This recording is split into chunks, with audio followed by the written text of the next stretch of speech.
आज आम ये जगन्नाथ नगर लेन 11 थिबा राधाकृष्ण महिला योग साधना केन्द्र वार्षिक उत्सव प्रारंभ करुछु।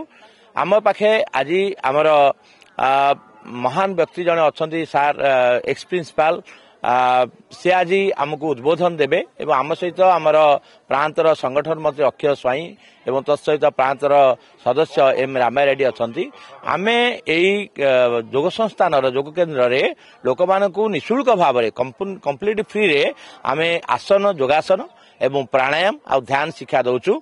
योगासन कले आमर बाह्य शरीर संपूर्ण भाव सुस्थ रही है।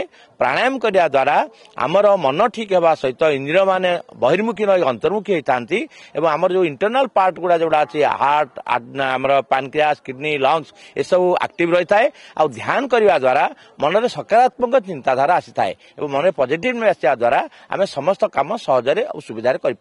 आज कार्यक्रम चलती आमर योगा क्रिया प्राणायाम बाकी आमर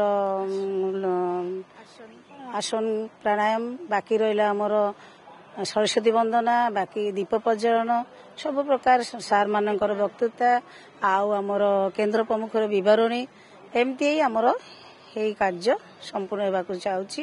प्राय सरी आसिलानी टिफिन व्यवस्था भी सब होती सब गेस्ट मान सब प्रकार व्यवस्था भी कराई।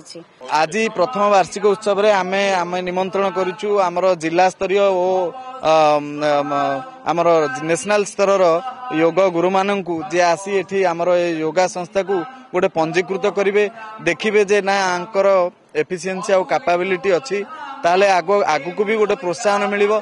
आगु को भी आमे भल स्तर रे गोटे भल प्रोग्राम आयोजन करिवु आ आखपाखर समस्त आबाल वृद्ध वनिता को ये योगा केन्द्र रे जोड़िबु। एया आमर प्रयास।